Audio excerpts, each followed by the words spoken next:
Students, আমি Raihan Mahmud Chowdhury 10 minute স্কুলের engineering admission preparation সিরিজের সর্বশেষ ভিডিওতে তোমাদের সকলকে জানাচ্ছি স্বাগতম।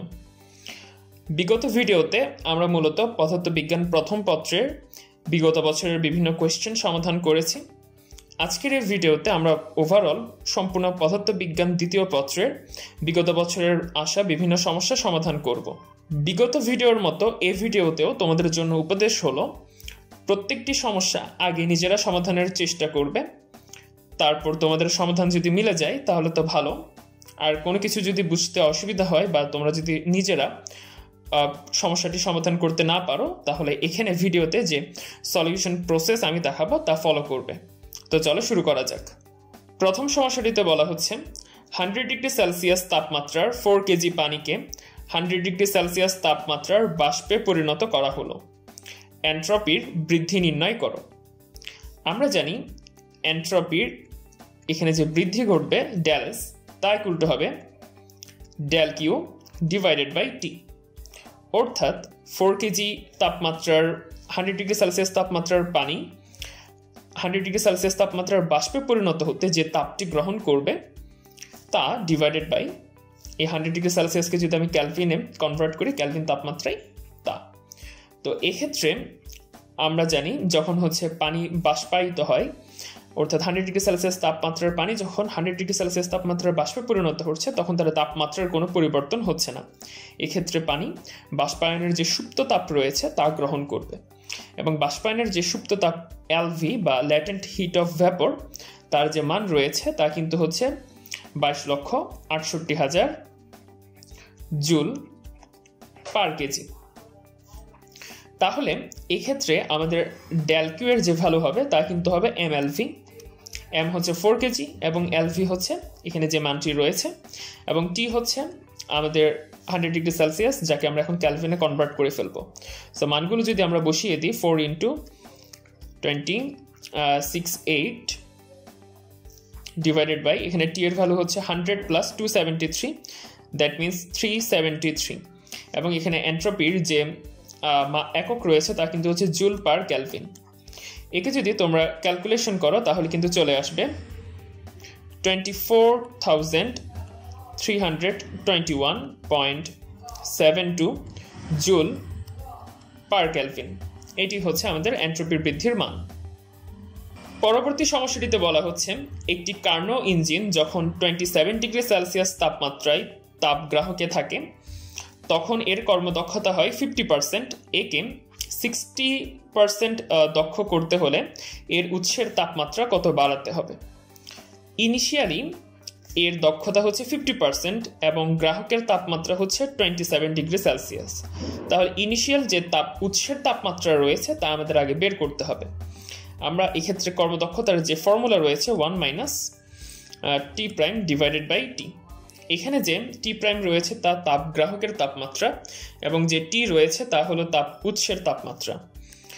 তো এটার মান যদি আমরা 50% অর্থাৎ 0.51 মাইনাস টি প্রাইমের value 27 degree Celsius, that means 300 Calvin.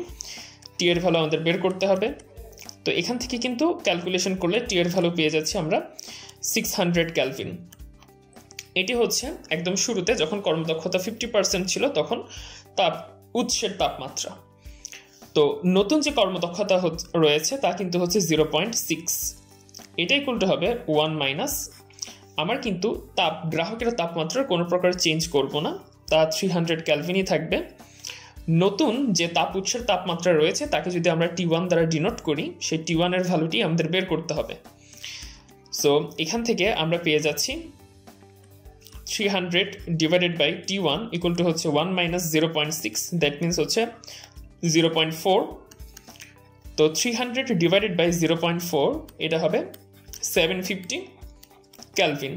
তাহলে তাপ উৎসের তাপমাত্রা তোমাকে বাড়াতে হবে এবং এই ভ্যালুটি হবে T1 - T, অর্থাৎ 750 - 600 ক্যালভিন, অর্থাৎ এক্ষেত্রে তাপ উৎসের তাপমাত্রা বাড়াতে হবে 150 ক্যালভিন। এটি আমাদের নির্ণয় উত্তর।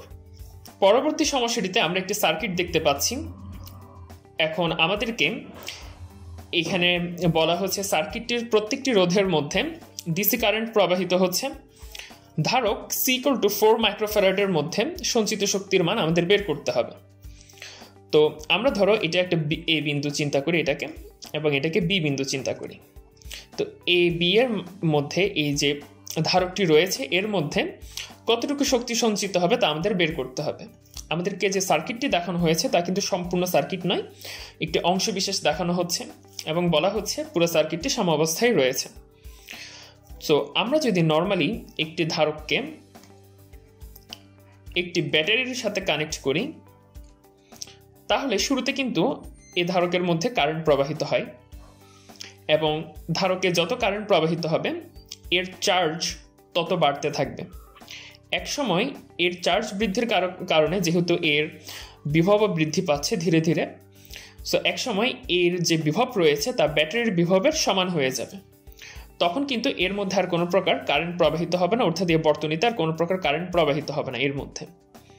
ঠিক একইভাবে ডিসি সার্কিটে আমরা যে ধারক ব্যবহার করি, ডিসি সার্কিটে এই যে ধারকের মধ্যে, অর্থাৎ যেখানে ডিসি কারেন্ট প্রবাহিত হচ্ছে সেখানে ধারকের মধ্যে কোনো কারেন্ট প্রবাহিত হবে না। এ এবং বি বিন্দুর মাঝখানে যে ধারক রয়েছে অর্থাৎ এ বি এই অংশের মধ্যে কোনো কারেন্টই প্রবাহিত হবে না।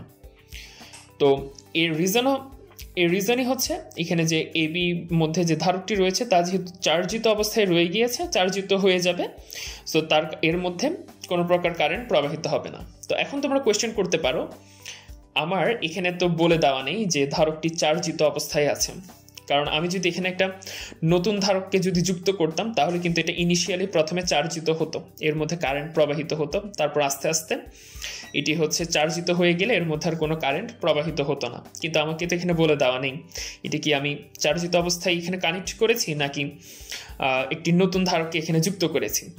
তো স্বাভাবিক ক্ষেত্রে আমাদেরকে যেহেতু এখানে বলে দেওয়া আছে প্রদত্ত বর্তনীটি সাম্য অবস্থায় রয়েছে, তো আমাদেরকে এখানে এটা এভাবেই ধরে নিতে হবে যে এটি একটি চার্জিত ধারক, এর মধ্যে কোনো প্রকার কারেন্ট প্রবাহিত হবে না, এবং ইনিশিয়ালি যে কারেন্টটি প্রবাহিত হয়েছিল এটিকে চার্জিত করার জন্য এটি এখন আমাদের আর কাউন্ট করার বা কনসিডার করার দরকার নেই, এবং আমরা এ এবং বি বিন্দুর মধ্যে কোনো প্রকার কারেন্টের প্রবাহ নেই, এটাই বুঝে নেব।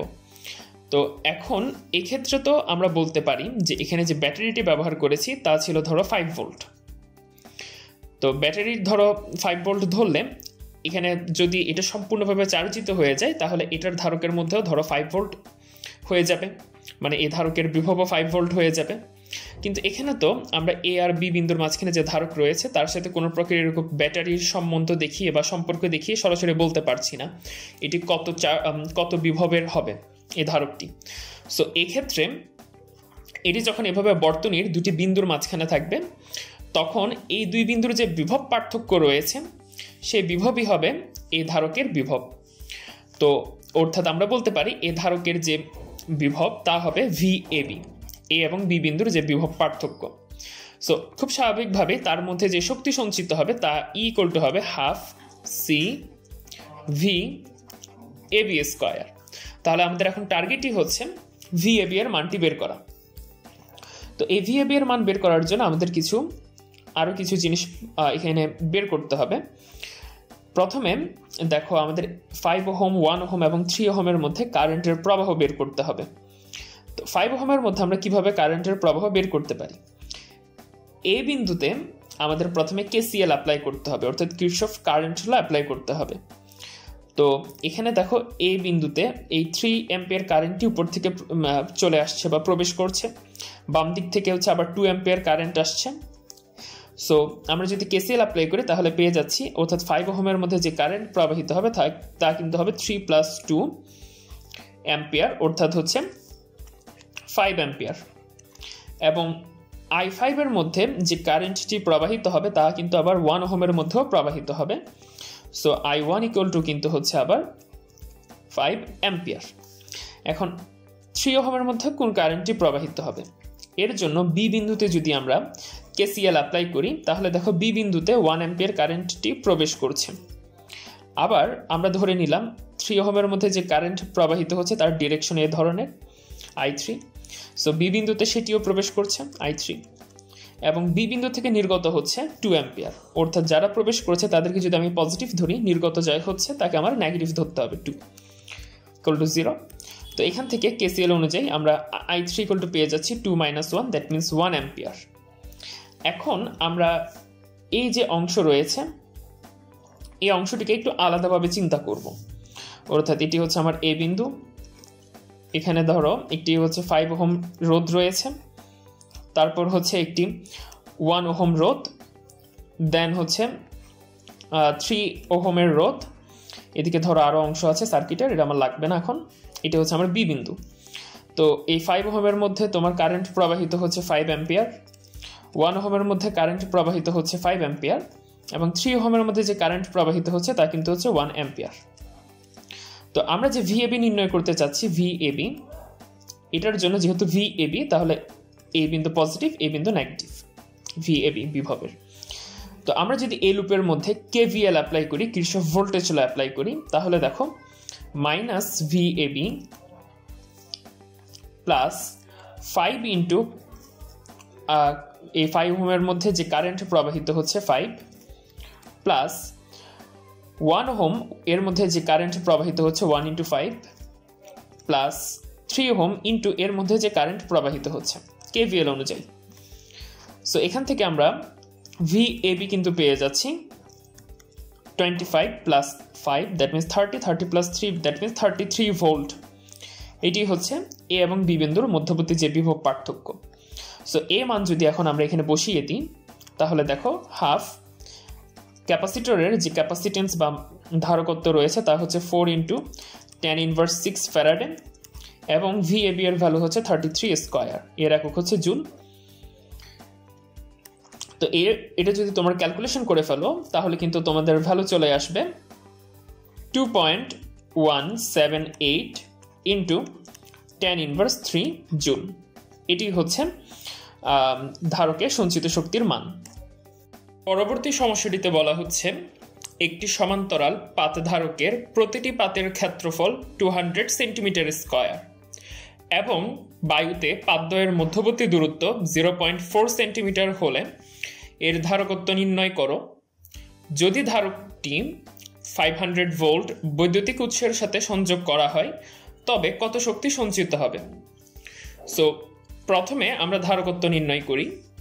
ধারকত্ব নির্ণয়ের ক্ষেত্রে আমাদের ডিরেক্ট ফর্মুলা রয়েছে C = A epsilon naught divided by D।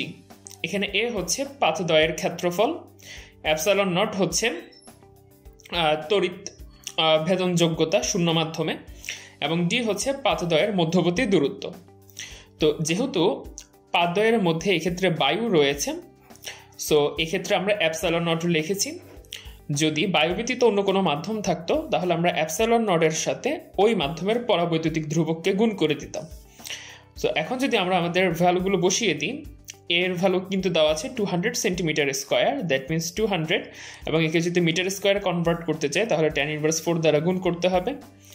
epsilon naught এর ভ্যালু হচ্ছে 8.854 ইন্টু 10⁻12, এবং ডি এর ভ্যালু হচ্ছে 0.4 centimetre, that means 0.4 into 10⁻² metre, এবং এক্ষেত্রে সি এর একক আসবে কিন্তু ফ্যারাডেতে। তো ক্যালকুলেটরে যদি এটা আমরা হচ্ছে সলভ করে ফেলি, ক্যালকুলেশন করে ফেলি, তাহলে কিন্তু আমরা সি এর যে ভ্যালু পাচ্ছি তা হচ্ছে 4.43 ইন্টু 10⁻11 ফ্যারাডে। দ্বিতীয় অংশে আমাদেরকে জিজ্ঞাসা করা হচ্ছে যদি ধারকটি 500 ভোল্ট বৈদ্যুতিক উৎসের সাথে সংযোগ করা হয় তবে ধারকে কত শক্তি সঞ্চিত হবে। এখন আমরা যেহেতু এর ধারকত্ব বের করে ফেলেছি তাহলে আমরা সঞ্চিত শক্তি ই এর ভ্যালু খুব সহজে বের করে ফেলতে পারি, কারণ তা হচ্ছে = 1/2 CV স্কয়ার। সো এক্ষেত্রে আমাদের হাফ সি এর ভ্যালু বসাতে হবে 4.43 ইন্টু হচ্ছে 10⁻11, এবং ভি এর ভ্যালু দেওয়া আছে 500, সো এটা হবে 500 স্কয়ার, এবং এটা হচ্ছে একক জুল। সো আমরা যদি এক্ষেত্রে ক্যালকুলেশন করে ফেলি তাহলে কিন্তু আমরা ভ্যালু পেয়ে যাচ্ছি 5.53 ইন্টু 10⁻6 জুল। পরবর্তী সমস্যাটিতে বলা হচ্ছে জনাব আলামিন তার শোবার ঘরে 1 টনের একটি এয়ার কন্ডিশনার স্থাপন করলেন। এটি চালানো অবস্থায় 220 ভোল্ট সাপ্লাই লাইন থেকে 6.5 অ্যাম্পিয়ার কারেন্ট নেয়। তিনি গড়ে দৈনিক 8 আওয়ার্স এটি ব্যবহার করেন। যদি বৈদ্যুতিক বিল প্রতি কিলোওয়াট আওয়ারের জন্য 5 টাকা হয়, তবে এয়ার কন্ডিশনারটি এপ্রিল মাসে ব্যবহারের জন্য বিদ্যুৎ বিল কত আসবে? সো আমাদের প্রথমে বের করতে হবে এপ্রিল মাসে তিনি কত কিলোওয়াট আওয়ার বিদ্যুৎ শক্তি ব্যবহার করেছেন। তো আমরা এটি কিভাবে বের করতে পারি? আমরা যে যন্ত্রটির কথা এখানে কনসিডার করছি তার ক্ষমতাকে কিলোওয়াটে কনভার্ট করব এবং তার সাথে সে এপ্রিল মাসে টোটাল কত ঘন্টা ব্যবহৃত হয়েছে তা যদি গুণ করে দিই, তাহলে কিলোওয়াট আওয়ারে বৈদ্যুতিক শক্তির মানটি বের হয়ে চলে আসবে। সো এবং ধরো এটা হচ্ছে যে কি ডব্লিউ পি টি, এই পিটা হচ্ছে কিলোওয়াটে এবং টিটা হচ্ছে আওয়ারে। তো পি ইকুয়াল টু আমরা জানি বেসিক্যালি পি ইকুয়াল টু হচ্ছে ভিআই। তো এখানে আমরা যে ভি রয়েছে তা কিন্তু হচ্ছে 220 এবং যে আই রয়েছে তা কিন্তু হচ্ছে 6.5। এটাকে আমরা 1000 দ্বারা ভাগ করে দেব, কারণ এক্ষেত্রে পি এর যে একক রয়েছে তা কিন্তু ওয়াটে আসবে শুধু ভি এবং আই গুণ করলে। সো কিলোওয়াটে কনভার্ট করতে হলে 1000 দ্বারা গুণ করে দিতে হবে। এবং এক্ষেত্রে টি অর্থাৎ পুরো এপ্রিল মাসে টোটাল কত ঘন্টা এটি ব্যবহৃত হয়েছে তা যদি আমরা বের করতে চাই, তাহলে দেখো এপ্রিল মাসে যেহেতু 30 দিন রয়েছে, তাহলে এটা এপ্রিল মাসে ব্যবহৃত হয়েছে টোটাল 8 into 30 মানে 240 ঘন্টা। সো এই যে পিটি এখানে আমরা মানগুলো বসানোর পরে যে এককটি পাচ্ছি তা কিন্তু হচ্ছে কিলোওয়াট আওয়ার, এবং ক্যালকুলেটর থেকে এর ভ্যালু কিন্তু আমরা পেয়ে যাচ্ছি 343.2 কিলোওয়াট আওয়ার। এখন এই ক্ষেত্রে আমরা যদি বিল হিসাব করি, যেহেতু হচ্ছে আমাদের প্রতি কিলোওয়াট আওয়ার হচ্ছে 5 টাকা করে, সো আমার টোটাল বিল আসবে ওই মান্থে 343.2 into 5 টাকা, অর্থাৎ গুণ করলে চলে আসবে 1716 টাকা। পরবর্তী সমস্যাটিতে বলা হচ্ছে আর রোধ বিশিষ্ট তড়িৎ পরিবাহী তারের দৈর্ঘ্যকে টেনে এর আসল দৈর্ঘ্যের, এটা n গুণ হবে, এটা উঠিনি এখানে প্রিন্টিং মিস্টেক, n গুণ লম্বা করা হলো। লম্বা করার পর তারটির রোধ কত হবে? তো এই ক্ষেত্রে আমরা r ইকুয়াল টু কিন্তু জানি, এখানে যে রো দেখাচ্ছে তা কিন্তু হচ্ছে মূলত ওই তারের আপেক্ষিক রোধ উপাদানের, l হচ্ছে তার দৈর্ঘ্য, এ হচ্ছে প্রস্থচ্ছেদের ক্ষেত্রফল। তো যেহেতু এখানে r প্রপোর্শনাল টু l, তোমরা যেহেতু দৈর্ঘ্য n গুণ করা হচ্ছে পূর্বের দৈর্ঘ্যের, তোমরা বলতে পারো r n গুণ হয়ে যাবে, কিন্তু আসলে কিন্তু তার একটু ডিফারেন্ট হবে। কেন ডিফারেন্ট হবে? কারণ এক্ষেত্রে আমাদেরকে ক্ষেত্রফলকেও কনসিডার করতে হবে। আমরা যখন একটি তারকে যখন লম্বা করব টেনে, তখন এর প্রস্থচ্ছেদ কিন্তু সংকুচিত হবে, অর্থাৎ তার ক্ষেত্রফল কিন্তু পরিবর্তন হবে। সো ক্ষেত্রফলের যে পরিবর্তন হবে তাও আমাদের কনসিডার করতে হবে। এখন এক্ষেত্রে যেহেতু L2 ইকুয়াল টু হচ্ছে NL1, অর্থাৎ L2 এবং হচ্ছে যে L1 এর যে অনুপাত রয়েছে তা কিন্তু হচ্ছে n। আমাদের এখন A2 এবং A1 এর একটি অনুপাত বের করতে হবে। কিভাবে করতে পারি? তারটি যদি আমরা টেনে লম্বাও করে ফেলি বা এর কারণে যদি এর প্রস্থচ্ছেদের ক্ষেত্রফল হ্রাসও পায়, তাহলেও কিন্তু এর আয়তন পরিবর্তন হবে না, অর্থাৎ V1 এবং V2 সেম থাকবে। এবং আয়তন ইকুয়াল টু হচ্ছে তারের প্রস্থচ্ছেদের ক্ষেত্রফল এবং তারের দৈর্ঘ্যের গুণফল। সো V1 ইকুয়াল টু আমরা লিখতে পারি A1 ইন্টু L1, এটা ইকুয়াল টু হচ্ছে A2 ইন্টু L2। সো এখান থেকে আমরা A2 ডিভাইডেড বাই A1 যে অনুপাত পেয়ে যাচ্ছি তা হলো কিন্তু L1 ডিভাইডেড বাই L2, অর্থাৎ এটা হবে 1/n, যেহেতু L2 ডিভাইডেড বাই L1 হচ্ছে n। এখন আমরা যদি ফাইনালি আমাদের তারের নতুন রোধ বের করতে যাই, তাহলে দেখো R2 ডিভাইডেড বাই R1 এটা ইকুয়াল টু হবে কিন্তু L2 ডিভাইডেড বাই L1, যেহেতু রোধ তারের দৈর্ঘ্যের সমানুপাতিক, into A1 divided by A2 যেহেতু প্রস্থচ্ছেদের ক্ষেত্রফলের ব্যস্ত অনুপাতিক। সো এখন L2 ডিভাইডেড বাই L1 আমরা পেয়ে গিয়েছি n, এবং A2 বাই A1 যেহেতু 1/n, সো এটা রিভার্স A1 বাই A2 হবে n, ইকুয়াল টু পেয়ে যাচ্ছি n square. So that means আমরা পেয়ে যাচ্ছি নতুন যে রোধ তা পূর্বের রোধের n স্কয়ার গুণ হবে। সো এটি আমাদেরকে বের করতে বলা হয়েছে। আচ্ছা, এখানে যেহেতু আমাদেরকে পূর্বের রোধ আর দেওয়া আছে, আমি R1টাকে আর দ্বারা রিপ্লেস করে রাখি। এটি হচ্ছে আমাদের অ্যান্সার। সেটিতে বলা হচ্ছে একটি বৈদ্যুতিক বাল্বের গায়ে 100 ওয়াট ও 220 ভোল্ট লেখা আছে। বাল্বটি লাইনে সংযুক্ত আছে এবং প্রতিদিন 10 আওয়ার করে জ্বলে। 1 কিলোওয়াট আওয়ার বৈদ্যুতিক শক্তির মূল্য 2.4 টাকা হলে অক্টোবর মাসে বিল কত আসবে? সো আমাদের এক্ষেত্রে অক্টোবর মাসে টোটাল কতটুকু বৈদ্যুতিক শক্তি অর্থাৎ টোটাল কতটুকু কিলোওয়াট আওয়ার বৈদ্যুতিক শক্তি ব্যবহৃত হয়েছে তা আগে বের করতে হবে। এবং তা আমরা কিভাবে বের করতে পারি? W = হচ্ছে পিটি। এখানে পি হচ্ছে কিলোওয়াট এককে এবং টি হচ্ছে আওয়ার অর্থাৎ ঘন্টায়। তো পি এর ভ্যালু 100 ওয়াট দেওয়াই আছে। তো 100কে আমরা 1000 দ্বারা ভাগ করে ফেলবো কিলোওয়াটে কনভার্ট করার জন্য। এবং টি হচ্ছে কত ঘন্টা তা আমাদের বের করতে হবে সম্পূর্ণ মাস জুড়িয়ে। তো আমাদের প্রতিদিন 10 ঘন্টা করে জ্বলে, আর অক্টোবর মাস হচ্ছে 31 দিনের। তাহলে অক্টোবর মাসে টোটাল এটি জ্বলবে 10 × 31 আওয়ার। সো এর একক কিন্তু আসবে কিলোওয়াট আওয়ার। এটা যদি আমরা ক্যালকুলেশন করে ফেলি তাহলে কিন্তু আমাদের ভ্যালু চলে আসছে 31 কিলোওয়াট আওয়ার। তাহলে আমাদের বিল চলে আসবে ওই মাসে 31 × 2.4 টাকা। ক্যালকুলেশন করে আমরা পেয়ে যাচ্ছি 74.4 টাকা। পরবর্তী সমস্যাটিতে বলা হচ্ছে 200 পাক এবং 5 সেন্টিমিটার ব্যাসার্ধ বিশিষ্ট একটি বৃত্তাকার কুণ্ডলীতে বিদ্যুৎ প্রবাহ মাত্রা 2 অ্যাম্পিয়ার একে 1.5 × 10⁻² ওয়েবার পার মিটার স্কয়ার বিশিষ্ট চৌম্বক ক্ষেত্রে 30 ডিগ্রি কোণে রাখলে কত মানের টর্ক কুণ্ডলীতে প্রযুক্ত হবে? সো আমরা জানি কোন একটি আয়তাকার অথবা বৃত্তাকার লুপকে আমরা যদি কোনো প্রকার চৌম্বক ক্ষেত্র রাখি তাহলে তার মধ্যে যে টর্ক ক্রিয়ারত হয় তা হয় M × B ভেক্টর।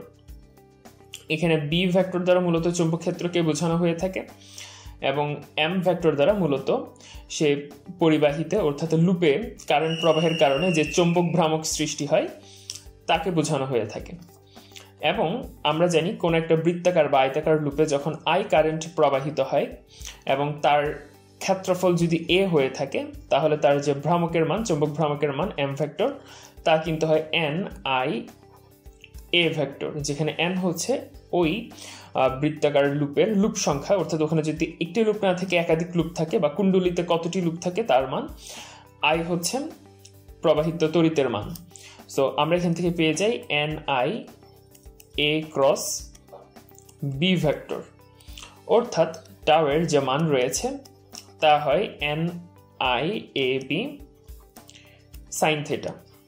এখন এখানে থেটার পরিচয়টা হচ্ছে মূলত বৃত্তাকার কুণ্ডলী অথবা আয়তাকার কুণ্ডলী, যে কুণ্ডলী আমি ব্যবহার করি না কেন তার ক্ষেত্র ভেক্টর চৌম্বক ক্ষেত্রের ভেক্টরের সাথে যে কোণ উৎপন্ন করে তার ক্ষেত্র ভেক্টর।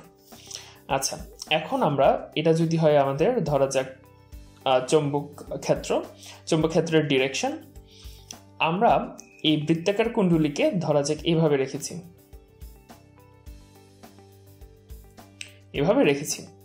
এখন বৃত্তাকার কুণ্ডলীকে যদি আমরা এভাবে রেখে থাকি, এই বৃত্তাকার কুণ্ডলীটি যে তলে অবস্থিত তা এই চৌম্বক ক্ষেত্রের সাথে 30 ডিগ্রি কোণ উৎপন্ন করে, অর্থাৎ আমরা 30 ডিগ্রি কোণটাকে এভাবে দেখাতে পারি। এটা যদি হয় তার একটি ব্যাস তাহলে হচ্ছে আমাদের এই যে কোণটি রয়েছে এই কোণটি হবে হচ্ছে 30 ডিগ্রি, এটি হবে আমাদের 30 ডিগ্রি কোণ। কিন্তু এটি কি আমাদের থেটার ভ্যালু হবে? অবশ্যই না, কারণ এটি হচ্ছে বৃত্তাকার কুণ্ডলীটি যে তলে অবস্থিত সে তলটি চৌম্বক ক্ষেত্রের সাথে যে কোণ উৎপন্ন করছে তার মান। তো আমরা যদি এই বৃত্তাকার কুণ্ডলীর ক্ষেত্র ভেক্টর চিন্তা করি তাহলে কিন্তু তা এভাবে হবে, অর্থাৎ বৃত্তাকার কুণ্ডলী যে তলে অবস্থিত বা বৃত্তাকার কুণ্ডলীর যে তল তার সাথে 90 ডিগ্রি কোণে হয়। এই যে এটা কিন্তু আমাদের কি 90 ডিগ্রি কোণে। তো এটি হচ্ছে আমার এ ভেক্টরের মান। তো আমার এখানে যে থেটা রয়েছে তা কিন্তু এ ভেক্টর এবং বি ভেক্টরের মধ্যবর্তী কোণ, এটি হচ্ছে আমাদের কাঙ্ক্ষিত থেটা। সো এটা যদি থেটা হয় এই কোণটিও থেটা হবে বিপরীত কোণ বিধায়।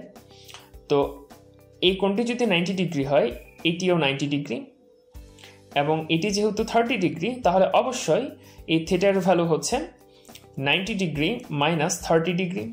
কারণ দেখো এই যে এটাকে যদি আমি একটা সমকোণী ত্রিভুজে চিন্তা করি তাহলে তার এটি 90 ডিগ্রি, এটি 30 ডিগ্রি, তাহলে অবশ্যই এটি 90 মাইনাস 30 ডিগ্রি এই কোণটি, এবং তা হচ্ছে 60 ডিগ্রি। তো এটা যদি 60 ডিগ্রি হয়ে থাকে তাহলে অবশ্যই বিপরীত কোণ হওয়ার কারণে এটাও 60 ডিগ্রি হবে। সো এটা হচ্ছে 60 ডিগ্রি। তো আমরা এখন এখানে শুধু মান বসাবো। এন এর ভ্যালু হচ্ছে 200, আই এর ভ্যালু হচ্ছে 2 অ্যাম্পিয়ার, এ এর ভ্যালু হচ্ছে, যেহেতু এর ব্যাসার্ধ 5 সেন্টিমিটার তাহলে এর ক্ষেত্রফল হবে পাই আর স্কয়ার, পাই 5 ইন্টু tan ইনভার্স 2 অর্থাৎ মিটারে কনভার্ট করে ব্যাসার্ধকে স্কয়ার। তারপর হচ্ছে বি এর যে মান রয়েছে তা হচ্ছে, দেখো এখানে যেহেতু বি এর মান দেওয়াই আছে weber per metre square 1.5 into tan inverse 2 weber per metre square, এটি হচ্ছে মূলত tesla 1.5 into tan inverse 2 tesla, weber per metre square দ্বারা আমরা এটা বলতে পারি টেসলাকে। অ্যান্ড দেন সাইন থেটার পরিবর্তে আমি বসাবো সাইন 60 ডিগ্রি। তাহলে এটি যদি এখন আমরা পরিমাপ করি এর একক আসবে কিন্তু হচ্ছে নিউটন মিটার, আমরা জানি টর্কের একক হচ্ছে নিউটন মিটার। তো এর একক যদি আমরা ক্যালকুলেশন করে ফেলি ক্যালকুলেটরের মাধ্যমে তাহলে পেয়ে যাচ্ছি 0.0408 নিউটন মিটার।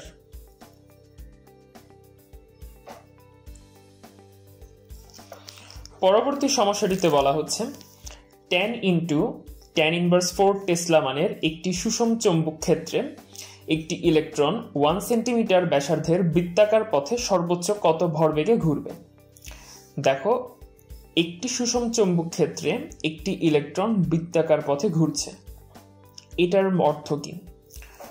ধরো এটা যদি হয় আমার একটি চৌম্বক ক্ষেত্র যেটি হচ্ছে খাতা থেকে ভেতরের দিকে ঢুকে যাচ্ছে, মানে ডিরেকশনটা যেহেতু আমি ক্রস দিয়ে দেখাচ্ছি, তো এর সাথে যদি এই চৌম্বক ক্ষেত্রে যদি একটি ইলেকট্রন বা যে কোনো একটি চার্জ যদি 90 ডিগ্রি অ্যাঙ্গেলে প্রবেশ করে, অর্থাৎ তার ভেলোসিটি যদি বি ভেক্টরের সাথে 90 ডিগ্রি অ্যাঙ্গেলে থাকে, তাহলে সে কিন্তু চৌম্বক ক্ষেত্রে প্রবেশ করার পর ঘুরতে থাকে।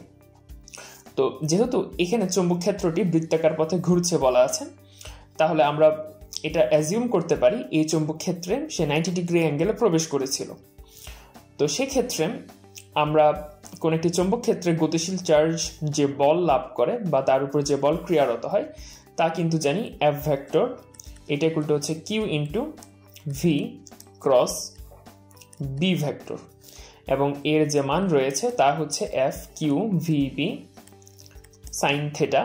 তো এই ক্ষেত্রে থেটা 90 ডিগ্রি চিন্তা করতে হবে আমাদের, অর্থাৎ এটা দাঁড়াচ্ছে শুধু কিউ ভি বি। এখন এ বলটি চার্জের উপর সে যখন চৌম্বক ক্ষেত্রে প্রবেশ করেছে 90 ডিগ্রি অ্যাঙ্গেলে তার উপর ক্রিয়ারত হবে, এবং সে যেহেতু এক্ষেত্রে বৃত্তাকার পথে ঘুরবে এই চার্জ এই বলটি তার কেন্দ্রমুখী বলের যোগান দেবে মূলত, অর্থাৎ আমরা বলতে পারি q V B equal to হবে m V square by r. অর্থাৎ সে চৌম্বক ক্ষেত্রে যদি আর ব্যাসার্ধের একটি বৃত্তাকার পথে ঘুরে তাহলে সেক্ষেত্রে করসপন্ডিং যে কেন্দ্রমুখী বল থাকবে তা কিউ ভি বি এর সমান হবে। তো এখান থেকে আমাদের মূলত ভরবেগের মানটি ক্যালকুলেট করতে হবে। তো আমরা এখান থেকে দেখতে পাচ্ছি Q V B equal to M V square by R, এখানে ভি এবং এখানে একটা ভি চলে যাবে, অর্থাৎ কিউ ভি ইকুয়াল টু পেয়ে যাচ্ছি m v by r. That means m v equal to পেয়ে যাচ্ছি কিউ বি আর। এই যে এম ভি রয়েছে এটি হচ্ছে আমার মূলত ভরবেগ। তো এখান থেকে আমি যদি এখন মান বসিয়ে দিই, কিউ একটি ইলেকট্রনের চার্জ হচ্ছে 1.6 into tan inverse 19 coulomb,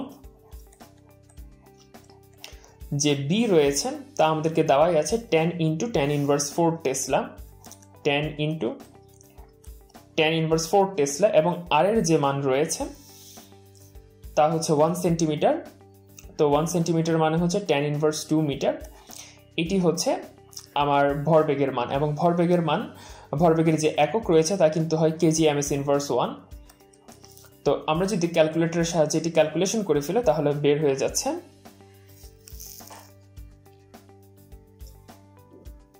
1.6 into 10 inverse 24 kg ms inverse 1 এটি হচ্ছে আমাদের নির্ণেয় ভরবেগের মান। পরবর্তী সমস্যাটিতে বলা হচ্ছে একটি স্টেপ আপ ট্রান্সফরমারে 100 ভোল্ট সরবরাহ করে 2 অ্যাম্পিয়ার পাওয়া গেল। আচ্ছা, সরবরাহ করা হচ্ছে, দ্যাট মিন্স সরবরাহকৃত যে ভোল্টেজ তা হলো মূলত আমার মুখ্য কুণ্ডলীর ভোল্টেজ, অর্থাৎ এটি হচ্ছে মূলত ভিপি বা প্রাইমারি কয়েলে যে ভোল্টেজ ইনপুট রয়েছে তা 100 ভোল্ট এবং 2 অ্যাম্পিয়ার প্রবাহ পাওয়া গেল। এর মানে হচ্ছে আমি গৌণকুণ্ডলীতে কতটুকু কারেন্ট পেলাম। তো এই 2 এ যেটি রয়েছে তা হচ্ছে আমার মূলত আইএস বা সেকেন্ডারি কয়েলে যে কারেন্ট। যদি মুখ্য ও গৌণকুণ্ডলীর পাক সংখ্যার অনুপাত 1:2 হয়, অর্থাৎ আমরা বলতে পারি যেহেতু এটি একটি step up transformer, so Np is to Ns equal to হচ্ছে 1:2, অর্থাৎ সেকেন্ডারি কয়েলে পাক সংখ্যা কিন্তু মুখ্য কয়েল বা হচ্ছে যে প্রাইমারি কয়েলের পাক সংখ্যার চেয়ে বেশি হবে, যেহেতু এটি একটি স্টেপ আপ ট্রান্সফরমার। তো আমাদেরকে বের করতে বলেছে গৌণকুণ্ডলীর প্রাপ্ত ভোল্টেজ, অর্থাৎ ভিএস বের করতে বলেছে এবং ট্রান্সফরমারের ক্ষমতা নির্ণয় করতে বলা হয়েছে। তো ভিপি ডিভাইডেড বাই ভিএস এটা ইকুয়াল টু কিন্তু হচ্ছে এনপি ডিভাইডেড বাই এনএস, কারণ কয়েলের যে ভোল্টেজ রয়েছে তা কিন্তু পাক সংখ্যার সমানুপাতিক। তো এই ক্ষেত্রে আমাদের ভিপি এর ভ্যালু দেওয়া আছে 100, ভিএস আমাদের বের করতে হবে, এনপি বাই এনএস কিন্তু দেওয়া আছে 1:2, অর্থাৎ ভিএস ইকুয়াল টু কিন্তু হচ্ছে 200 ভোল্ট। তুমি এটি এই ম্যাথটি মানে এতটুকু না করেও কিন্তু মুখে মুখে এটা চিন্তা করে ফেলতে পারতা, কারণ গৌণকুণ্ডলীর পাক সংখ্যা যেহেতু মুখ্য কুণ্ডলীর দ্বিগুণ, তো গৌণকুণ্ডলীর যে ভোল্টেজ ভিএস রয়েছে তাও কিন্তু মুখ্য কুণ্ডলীর ভোল্টেজের দ্বিগুণ হবে। খুবই সিম্পল ব্যাপার। আমার যে ট্রান্সফরমার ক্ষমতা বের করতে বলা হয়েছে পি, এটা চাইলে ভিপি আইপি গুণ করেও বের করতে পারো অথবা ভিএস আইএস গুণ করেও বের করতে পারো, কারণ এই ক্ষেত্রে উভয় কুণ্ডলীর যে ক্ষমতা রয়েছে তা কিন্তু সমান হবে। তো আমাদের কিন্তু ভিএস এর ভ্যালু দেওয়া আছে যা হচ্ছে 200 এবং আইএস এর ভ্যালু কিন্তু দেওয়া আছে তা হচ্ছে 2। তো আমাদের যে ট্রান্সফরমারের ক্ষমতা রয়েছে তা হচ্ছে 400 ওয়াট। এটি হচ্ছে আমাদের গৌণকুণ্ডলীর প্রাপ্ত ভোল্টেজ এবং ট্রান্সফরমারের ক্ষমতা। পরবর্তী সমস্যাটিতে বলা হচ্ছে 1000 পাক বিশিষ্ট কোনো কয়েলের ভেতর দিয়ে 2.5 অ্যাম্পিয়ার তড়িৎ প্রবাহিত হয়ে 0.5 × 10⁻³ ওয়েবার ফ্লাক্স উৎপন্ন করলো। স্বকীয় আবেশ গুণাঙ্ক নির্ণয় করো। অর্থাৎ এখানে যে কয়েলের কথা বলা হচ্ছে তার পাক কিন্তু 1000, এর ভেতরে দিয়ে প্রবাহিত হচ্ছে 2.5 অ্যাম্পিয়ার তড়িৎ প্রবাহ এবং এর সাথে সংশ্লিষ্ট যে ফ্লাক্স রয়েছে তা হচ্ছে 0.5 × 10⁻³ ওয়েবার। তার স্বকীয় আবেশ গুণাঙ্ক অর্থাৎ এল এর মান আমাদের বের করতে হবে। তো আমরা জানি এন ফাই ইকুয়াল টু হচ্ছে এল আই, খুব সিম্পল একটি ফর্মুলা দেওয়াই আছে, আমাদের জানাই আছে। তো আমরা যদি এখান থেকে মান বসিয়ে দিই, এন এর ভ্যালু হচ্ছে 1000, ফাই এর ভ্যালু হচ্ছে 0.5 × 10⁻³ এবং আই এর যে ভ্যালু আছে তা হচ্ছে 2.5, এর একক হবে হেনরি। তো ক্যালকুলেশন করে আমরা পেয়ে যাচ্ছি 0.2 হেনরি। পরবর্তী সমস্যাটিতে বলা হচ্ছে চিত্রে প্রদর্শিত মিশ্র স্ল্যাবের উপর একটি আলোক রশ্মি আই কোণে পড়ে, এর পার্শ্বীয় পরিবর্তন এক্স এর রাশিমালা চিত্রে প্রদত্ত প্রতীকসমূহ ব্যবহার করে নির্ণয় করো। সো আমরা দেখতে পাচ্ছি আমাদেরকে দুটি স্ল্যাব দেওয়া আছে, প্রথমটির পুরুত্ব L1, দ্বিতীয়টির পুরুত্ব L2। প্রথমটির উপর আই কোণে একটি আলোক রশ্মি আপতিত হলো, তারপর এটি প্রতিসরিত হলো, প্রতিসরিত হয়ে এটি দ্বিতীয় যে স্ল্যাব রয়েছে তার উপর আপতিত হলো, ওখানে আরেকবার প্রতিসরিত হলো, দেন এটা হচ্ছে আগের মাধ্যমে ফিরে আসলো। তো এই চিত্রটিকে আমরা আরেকটু ডিটেইলে আঁকার চেষ্টা করব। সো আমরা যদি ডান পাশের চিত্রটির দিকে লক্ষ্য করি, আমরা কিন্তু আগের চিত্রটিকে আরেকটু ডিটেলস আঁকার চেষ্টা করলাম আমাদের আর ম্যাথটি করার সুবিধার্থে। তো প্রথমে দেখো এখানে একটি রশ্মি আইকনে আপতিত হচ্ছে। আইকনে আপতিত হওয়ার পর তার যে প্রতিসরণ কোণ তা হচ্ছে স্মল আর প্রতিসরিত হচ্ছে, অর্থাৎ কোণ সিবিডি যে কোণটি রয়েছে তা হচ্ছে আমাদের প্রতিসরণ কোণ, এবং এই প্রতিসরণ কোণটি হচ্ছে কোণ আর। পরবর্তীতে এই বিডি প্রতিসরিত রশ্মিটি দ্বিতীয় স্ল্যাবের জন্য আপতিত রশ্মি হিসেবে কাজ করছে, এবং দ্বিতীয় স্ল্যাবের উপর যে আপতন কোণ তা কিন্তু আবার স্মল আর, অর্থাৎ আগের মাধ্যমে অর্থাৎ প্রথম স্ল্যাবে যেটি প্রতিসরণ কোণ ছিল সেটি কিন্তু আমার দ্বিতীয় স্ল্যাবের জন্য আপতন কোণ। কেমনে এটা পেলাম? খুবই সিম্পল ব্যাপার। এই যে বাহু দুটি আছে এটি এবং হচ্ছে এই দুটি বাহু, এই দুটি বাহুকে যদি আমি সমান্তরাল চিন্তা করি এবং হচ্ছে বিডি কে যদি ছেদক হিসেবে চিন্তা করি, তাহলে কোণ সিবিডি এবং কোণ বিডি, এটাকে যদি আমরা আরেকটা বলি বিডিই, কোণ বিডিই এটা কিন্তু পরস্পরের একান্তর কোণ। তো যার কারণে কোণ বিডিই যেহেতু হচ্ছে আমাদের দ্বিতীয় স্ল্যাবের জন্য আপতন কোণ, তাই আমরা দেখতে পাচ্ছি দ্বিতীয় স্ল্যাবের জন্য যেটি আপতন কোণ সেটি প্রথম স্ল্যাবের প্রতিসরণ কোণ ছিল। এখন দ্বিতীয় স্ল্যাবের যখন আপতিত হলো রশ্মিটি, বিডি রশ্মিটি আপতিত হলো, আপতিত হওয়ার পর এটি ডিএইচ পথে প্রতিসরিত হলো। তো ডিএইচ পথে প্রতিসরণের ক্ষেত্রে, তো দ্বিতীয় স্ল্যাবের ক্ষেত্রে আমরা যে প্রতিসরণ কোণ পেয়ে যাচ্ছি তা কিন্তু হলো R1, অর্থাৎ FDH এই যে কোণটি রয়েছে তা কিন্তু R1। তোমাদের এখানে অনেকগুলো কোণ একসাথে দেখানো হচ্ছে, তোমরা কনফিউজড হতে পারো, আমি এখানে লিখে রাখছি দ্বিতীয় স্ল্যাবে যেটি হচ্ছে আমাদের প্রতিসরণ কোণ FDH তা ইকুয়াল টু কিন্তু হচ্ছে মূলত R1।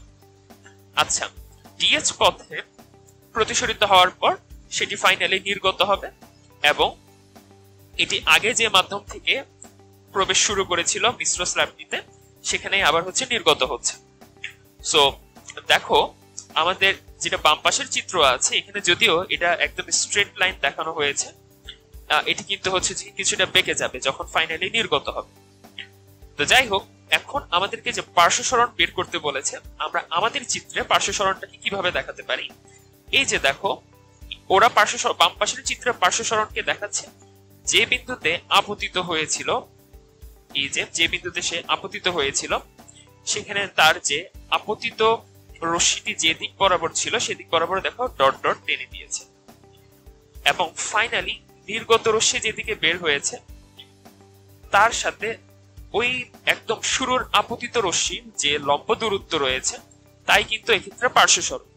সো আমরাও আমাদের একদম আপতিত রশ্মি অর্থাৎ এবি, আপতিত রশ্মি একদম শুরুতে যে পথে ছিল তার সাথে আমাদের যেটা হচ্ছে যে নির্গত রশ্মি পাচ্ছি এর যে হচ্ছে লম্ব দূরত্ব আছে এই মূলত এক্স আমাদের বের করতে হবে। এখন আমরা একটু লক্ষ্য করলে দেখতে পাচ্ছি আমাদের এই রশ্মিটিকে দুটি ভাগে ভাগ করা যাচ্ছে। একটা অংশ হচ্ছে আমাদের x2, যেহেতু x2 এবং এটা প্যারালালে থাকার কারণে এই অংশটুকু হচ্ছে x2, এবং অপর যে অংশ রয়েছে তা কিন্তু হচ্ছে মূলত x1। কারণ আমরা যদি এদিকে দেখি এই অংশটির প্যারালালে কিন্তু এই যে রেখাটি রয়েছে উপরের অংশটি রয়েছে, তো যার কারণে উপরের অংশটি হচ্ছে x1 এবং নিচের অংশটি হচ্ছে x2। তাহলে মূলত x ইকুয়াল টু হচ্ছে x1 প্লাস x2। সো আমাদের এখন টার্গেট হচ্ছে x1 কে এখানে উপস্থিত রাশিমালা দিয়ে প্রকাশ করা, x2 কে উপস্থিত রাশিমালা দিয়ে প্রকাশ করা, তারপর ফাইনালি হচ্ছে আমরা x এর ভ্যালুটি পেয়ে যাব। সো চলো প্রথমে আমরা একদম শুরু থেকে যাই। প্রথম স্ল্যাবে যখন আপতন কোণ I ছিল এবং প্রতিসরণ কোণ R ছিল, তো সেই ক্ষেত্রে আলোক রশ্মি যে মাধ্যম থেকে আসছে, অর্থাৎ যে মাধ্যম থেকে আলোক রশ্মি প্রথম স্ল্যাবে প্রবেশ করছে তার সাপেক্ষে যদি এই যে প্রথম স্ল্যাবের প্রতিসরণাঙ্ক μ1 হয়, তাহলে μ1 ইকুয়াল টু কিন্তু হবে sin I divided by sin R। এই μ1টা আমরা ধরে নিলাম, যেটা আলোক রশ্মি যে মাধ্যম থেকে আসছে, অর্থাৎ এই রশ্মিটি যে মাধ্যম থেকে আসছে সে মাধ্যমের সাপেক্ষে প্রথম স্ল্যাবের উপাদানের প্রতিসরণাঙ্ক। তো এখান থেকে আমরা পেয়ে যাচ্ছি sin R ইকুয়াল টু হচ্ছে sin I divided by μ1 and then কোণ আর ইকুয়াল টু হবে কিন্তু sine inverse 1 sine I divided by mu 1। এটা হচ্ছে আমাদের একটি সমীকরণ পেয়ে গেলাম, আর কি আমরা সাইন আই এবং হচ্ছে যে মিউ 1 দ্বারা প্রকাশ করলাম। আবার দ্বিতীয় স্ল্যাবের জন্য দেখো, দ্বিতীয় স্ল্যাবে কিন্তু আলোক রশ্মি আপতিত আলোক রশ্মি রয়েছে প্রথম স্ল্যাবে এবং প্রতিসরিত রশ্মি রয়েছে দ্বিতীয় স্ল্যাবে। সো প্রথম স্ল্যাব হতে দ্বিতীয় স্ল্যাবে যখন এই প্রতিসরণ ঘটছে, তখন প্রথম স্ল্যাবের সাপেক্ষে দ্বিতীয় স্ল্যাবের যে প্রতিসরণাঙ্ক রয়েছে তা কিন্তু হবে μ2 ডিভাইডেড বাই μ1, অর্থাৎ এটা হচ্ছে প্রথম স্ল্যাবের সাপেক্ষে দ্বিতীয় স্ল্যাবের প্রতিসরণাঙ্ক। তো এটাই উল্টো হবে আমার যা আপতন কোণ তার সাইন, অর্থাৎ আমার এই ক্ষেত্রে আপতন কোণ কিন্তু হচ্ছে আর।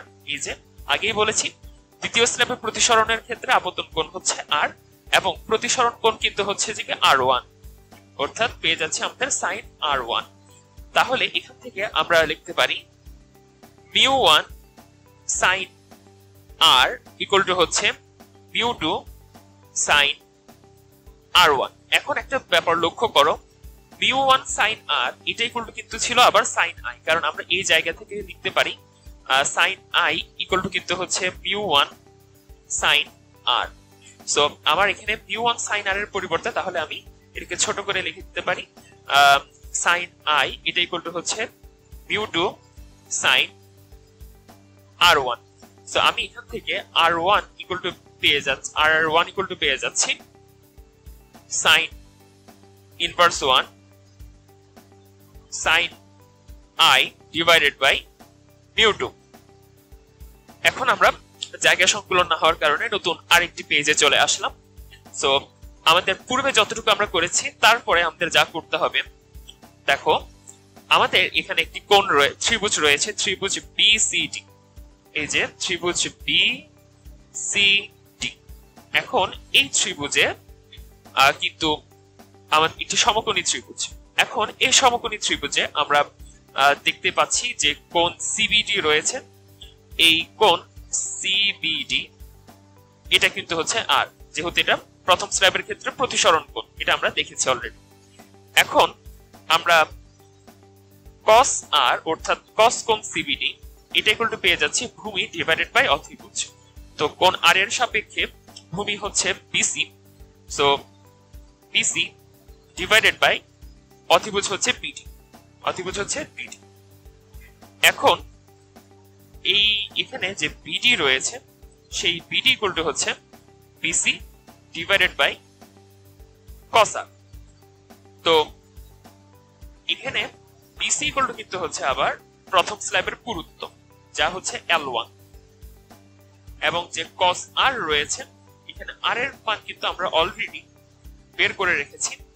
এই যে আমাদের এখানে যে r এর মান রয়েছে তা কিন্তু আমরা অলরেডি বের করে রেখেছি sin inverse 1 sin i by μ1। আচ্ছা, তো আমরা এখন তাহলে r এর পরিবর্তে লিখে দেব sin inverse 1 sin i divided by হচ্ছে μ1। এটি হচ্ছে আমাদের বিডি এর মান।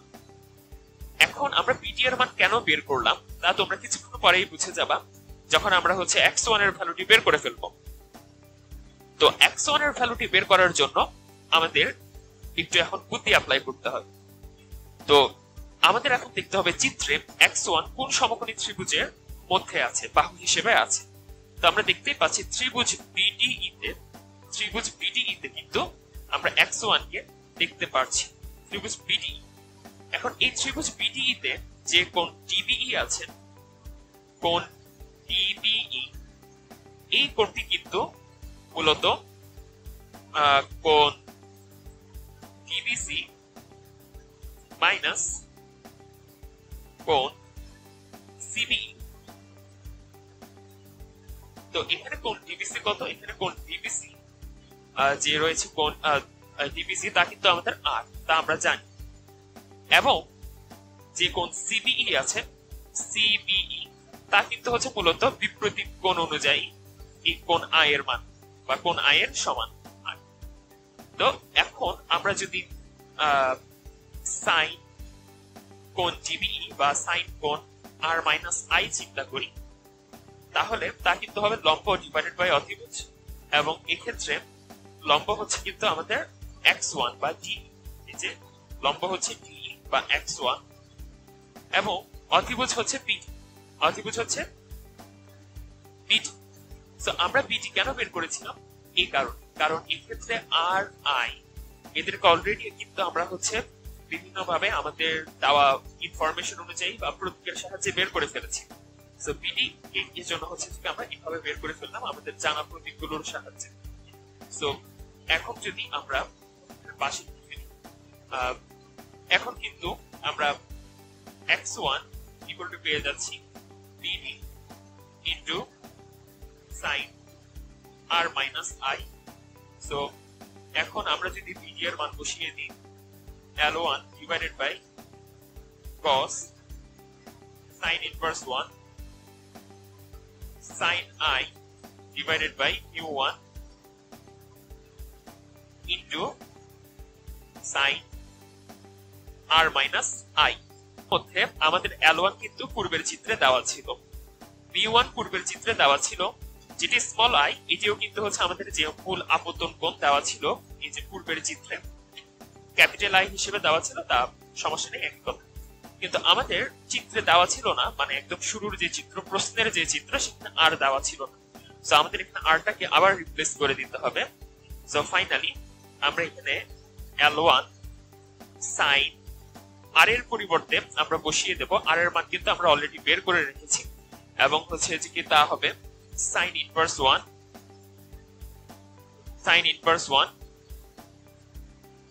sin I divided by mu1, then আগে মাইনাস i তে লিখে দিলাম এটি divided by cos sin inverse 1 sin I divided by mu1। তো দেখো আমরা কিন্তু x1 কে আমাদের প্রশ্নে যে চিত্র দেওয়া ছিল সেখানে যে প্রতীকগুলো ছিল তার মাধ্যমে প্রকাশ করে ফেলেছি অলরেডি।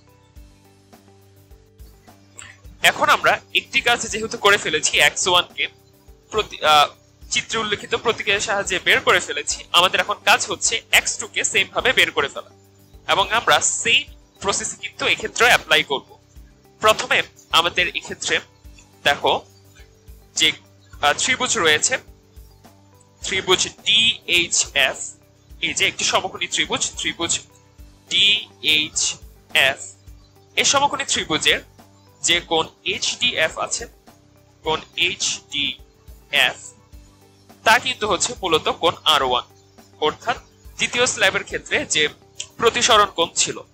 সো এর ক্ষেত্রেও cos R1 ইকুয়াল টু হবে কিন্তু ভূমি ডিভাইডেড বাই অতিভুজ। তো এই ক্ষেত্রে ভূমি হচ্ছে DF এবং অতিভুজ হচ্ছে DH। সো এখান থেকে আমরা যে অতিভুজ রয়েছে DH তা ইকুয়াল টু পেয়ে যাচ্ছি DF এর পরিবর্তে আমরা এখন তৃতীয় স্ল্যাবের পুরুত্বে L2 বসিয়ে দেব cos, এবং R1 এর ভ্যালু কিন্তু অলরেডি আমরা বের করে রেখেছি, এবং তা কিন্তু হচ্ছে sin inverse 1 sin I divided by mu2, এভাবে বের করে রেখেছি। সো এজন্য এখানে বসিয়ে দিলাম, এবং তাহলে ঠিক আগের মতোই আমরা আরেকটা ত্রিভুজ চুজ করব যেখানে x2 আছে। তো এখানে আছে ত্রিভুজ DHG, ত্রিভুজ DHG, এই DHG ত্রিভুজের যে কোণ HDG আছে, কোণ HDG, এই HDG কোণ কিন্তু মূলত কোণ HDF মাইনাস কোণ GDF, কোণ GDF। তো HDF এটা অলরেডি আমরা জানি R1, এই যে GDF কোণ রয়েছে তা কিন্তু মূলত কোণ I। এটা একটু বুঝা একটু কঠিন, ধৈর্য দিয়ে বুঝো।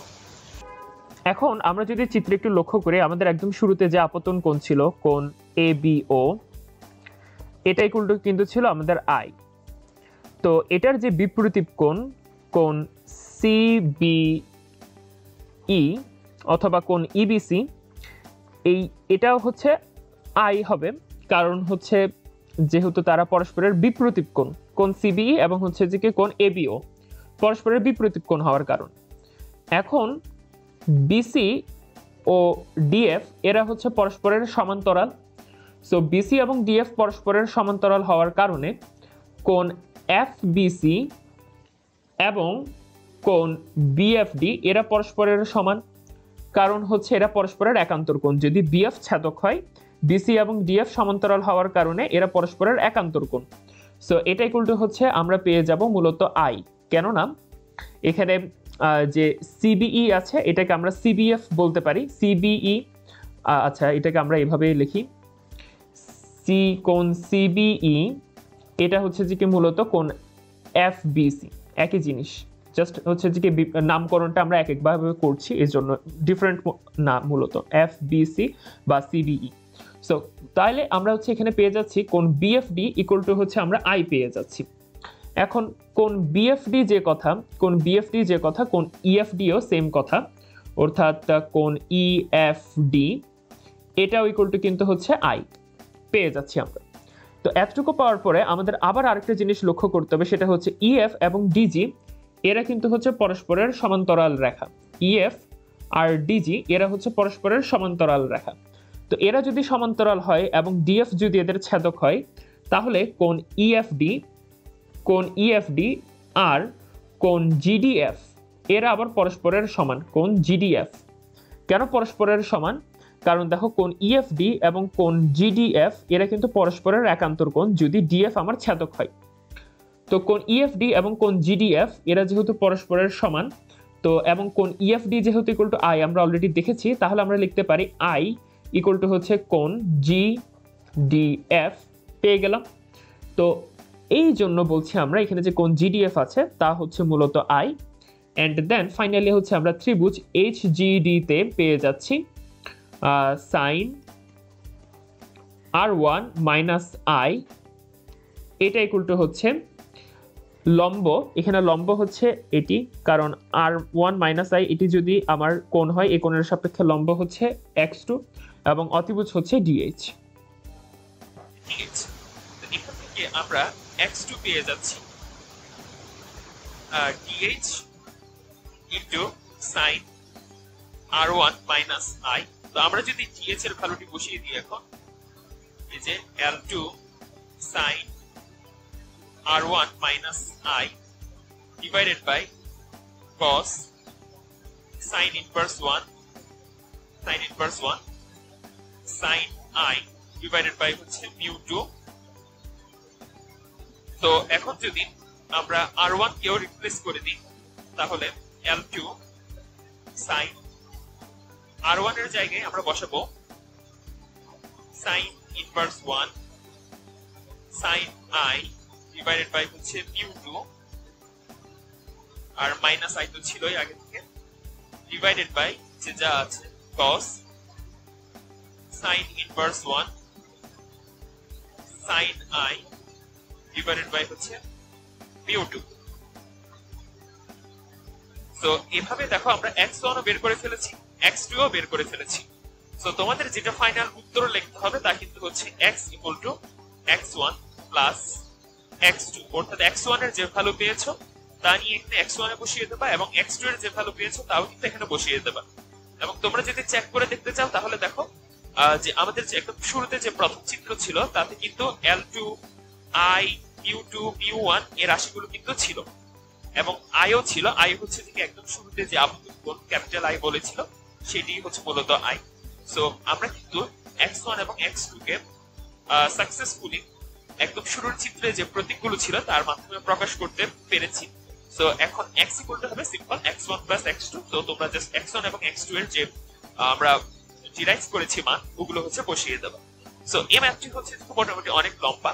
এই ধরনের ম্যাথ যদি পরীক্ষাতে আসে, এবং পরীক্ষাতে এসেছে অলরেডি এই ম্যাথটি, তো এই ধরনের ম্যাথ কিন্তু তোমরা আগে যেসব ম্যাথ নিজেরা পারো এগুলো আগে সব সলভ করে দেবে। তারপর যদি তোমাদের সময় তারপর হচ্ছে এই ধরনের ম্যাথগুলো অ্যাপ্রোচ করতে যাবা। এবং এই ধরনের ম্যাথ কিন্তু অবশ্যই অনেক পার্শিয়াল মার্কিং। তুমি ধরো ফুল ম্যাথটি শেষ করতে পারলা না, কিন্তু তুমি যতটুকু করতে পেরেছো বা যতটুকু অ্যাপ্রোচ করতে পারবা ততটুকুর জন্য ইনশাআল্লাহ নাম্বার পেয়ে যাবে। সমস্যাটিতে বলা হচ্ছে 1.5 প্রতি সরণাঙ্কের একটি উত্তল লেন্সের বক্রতার ব্যাসার্ধ যথাক্রমে 0.2 মিটার এবং 0.3 মিটার। বায়ু সাপেক্ষে কাচের প্রতিসরণাঙ্ক 3/2 এবং পানির প্রতিসরণাঙ্ক 4/3। বায়ু মাধ্যমে লেন্সের ফোকাস দূরত্ব ও পানিতে ফোকাস দূরত্ব নির্ণয় করতে হবে। তো আমরা নর্মালি একটি হচ্ছে যে কি লেন্সের গঠনের একটি সূত্র বা সমীকরণ জানি, তা হলো 1/f ইকুয়াল টু হচ্ছে কিন্তু mu minus 1 into 1/r1 minus 1/r2। তো এখানে কিন্তু আমরা মিউ এর যে পরিচয় রয়েছে তা হলো লেন্সটিকে যে মাধ্যমে রাখা হয়েছে সেই মাধ্যমের সাপেক্ষে লেন্সের উপাদানের প্রতিসরণাঙ্ক। তো আমাকে যখন প্রথমে বায়ু মাধ্যমে লেন্সের ফোকাস দূরত্ব নির্ণয় করতে বলা হচ্ছে, বায়ু মাধ্যমে এজন্য 1/fa দ্বারা প্রকাশ করছি। তো বায়ু মাধ্যমের সাপেক্ষে লেন্সের উপাদানের প্রতিসরণাঙ্ক কত? তো বায়ুর সাপেক্ষে কাচের প্রতিসরণাঙ্ক হচ্ছে 3/2, যেহেতু হচ্ছে লেন্সের উপাদান হচ্ছে মূলত কাচ, তাহলে আমরা মিউ এর জায়গায় লিখবো শুধু 3/2, দেন মাইনাস 1/r1। আমরা যদি 0.2 কে r1 ধরি, অর্থাৎ r1 হচ্ছে 0.2, তাহলে আমাদের r2 ইকুয়াল টু কিন্তু মাইনাস 0.3 ধরতে হবে। কারণ দেখো, একটি লেন্সের যখন একটি পৃষ্ঠে ধরো আলোক যখন আপতিত হয়, এখানে ধরো এভাবে একটি আলোক রশ্মি আপতিত হলো, তাহলে কিন্তু সেইভাবে প্রতিসরিত হচ্ছে। তো প্রথম যে পৃষ্ঠটি রয়েছে তার বক্রতার কেন্দ্র কিন্তু ডান দিকে, খুব স্বাভাবিক ব্যাপার, এবং আলোক কিন্তু প্রতিসরিত হয়ে ডান দিকে যাচ্ছে। তো তার বক্রতার কেন্দ্র ডান দিকে, আলো প্রতিসরিত হয়ে ডান দিকে যাচ্ছে, এজন্য তার বক্রতার ব্যাসার্ধকে তোমার ধনাত্মক ধরতে হবে। কিন্তু দ্বিতীয় যে পৃষ্ঠ রয়েছে তার বক্রতার কেন্দ্র কিন্তু বাম দিকে, অর্থাৎ আলোক রশ্মি প্রতিসরিত হয়ে যেদিকে যাচ্ছে তার বক্রতার কেন্দ্র কিন্তু তার বিপরীত দিকে রয়েছে, এবং যে পৃষ্ঠটির বক্রতার কেন্দ্র এরকম উল্টো দিকে বা বিপরীত দিকে থাকবে তার বক্রতার ব্যাসার্ধকে ঋণাত্মক ধরবে। তো এক্ষেত্রে আমরা যদি প্রথম পৃষ্ঠটার বক্রতার ব্যাসার্ধ 0.2 ধরি, তাহলে কিন্তু দ্বিতীয়টির মাইনাস 0.3 ধরতে হবে, অর্থাৎ এখানে আসছে আমাদের মাইনাস 1/-0.3। তো দ্যাট মিনস এটা বেসিক্যালি 3/2 থেকে 1 চলে গেলে হচ্ছে হাফ ইন্টু 1/0.2, মাইনাসে মাইনাসে প্লাস হয়ে গিয়ে 1/0.3 হয়ে যাবে। দেন আমরা যদি এখান থেকে ক্যালকুলেশন করে ফেলি ক্যালকুলেটরের সাহায্যে, বায়ু মাধ্যমে লেন্সের যে ফোকাস দূরত্ব আসবে তা হবে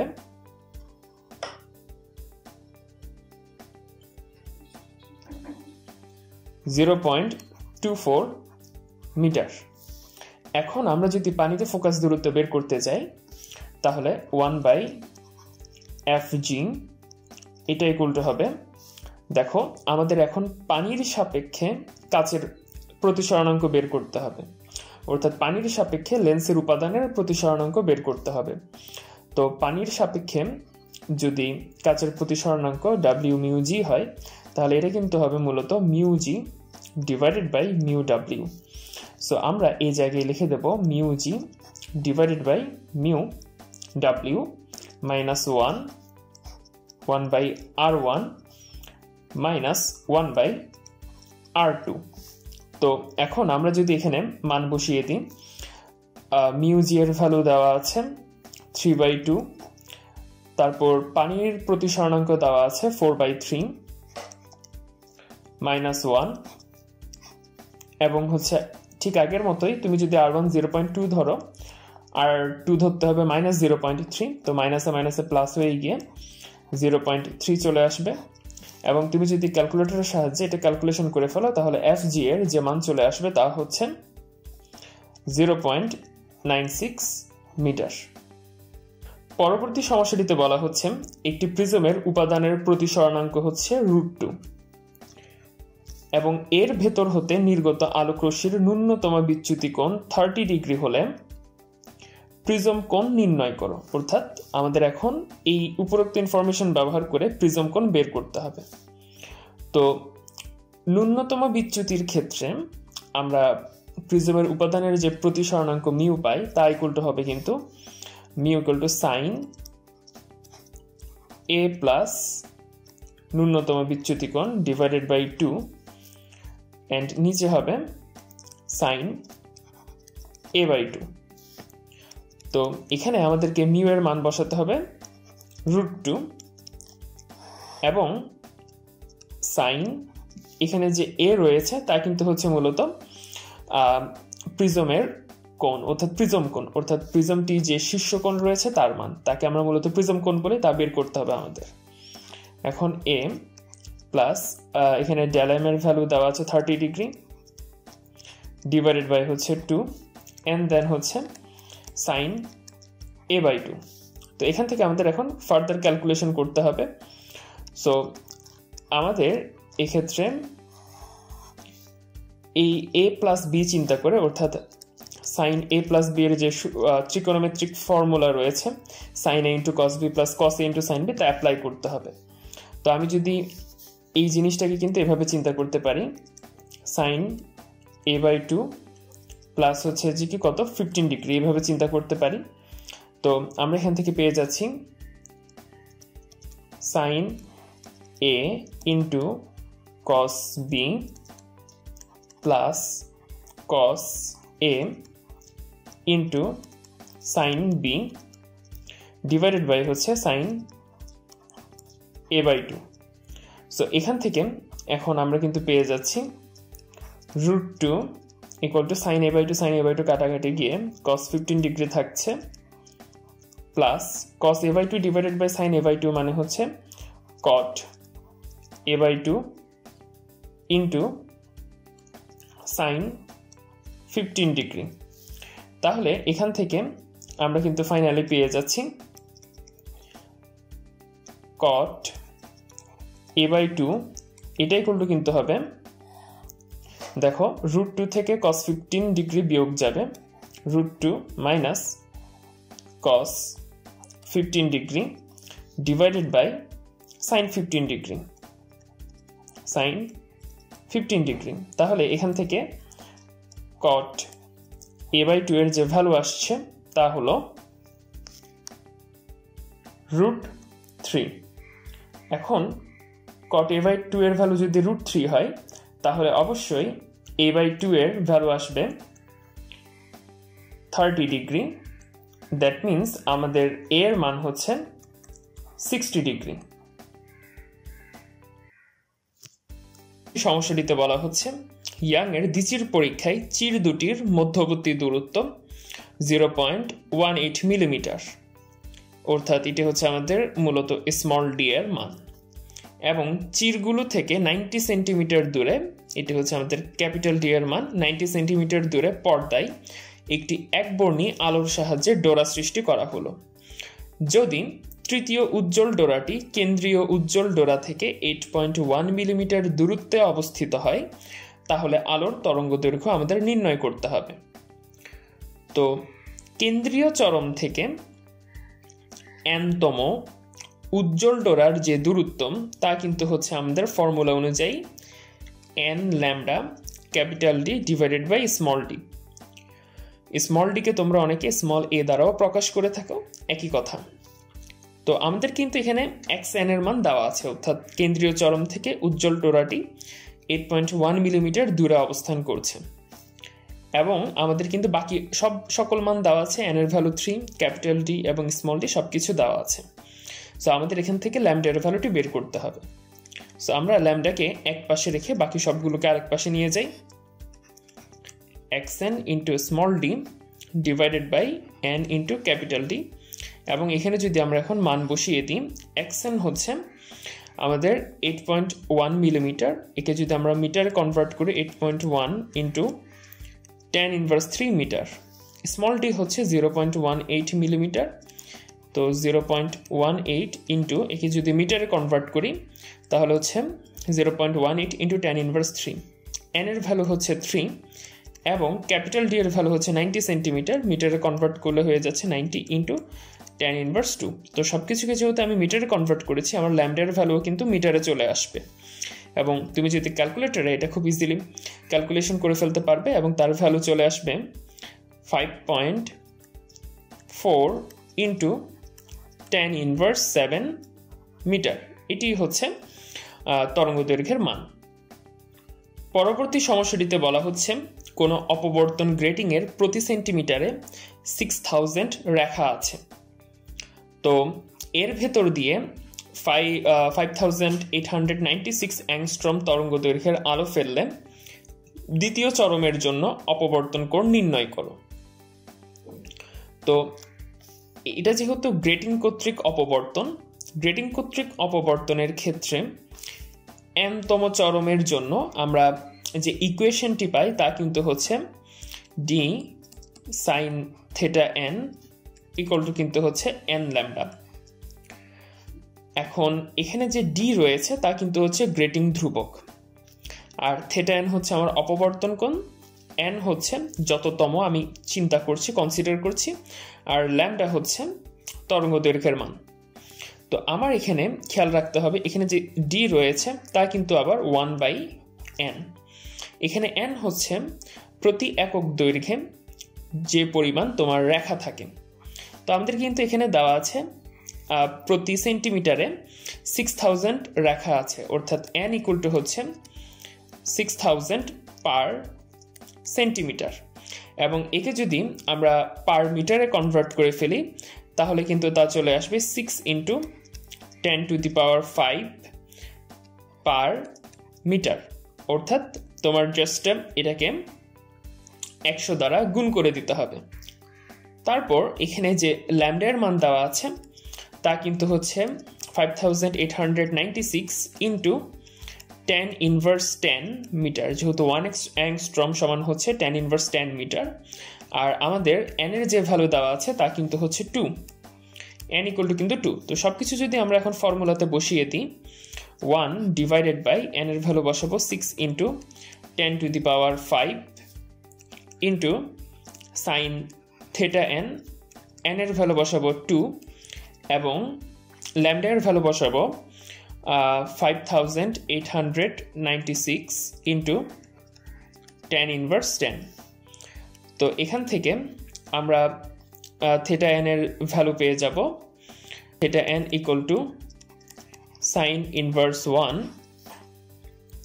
2 × 5896 × 10⁻10 × 6 × 10⁵।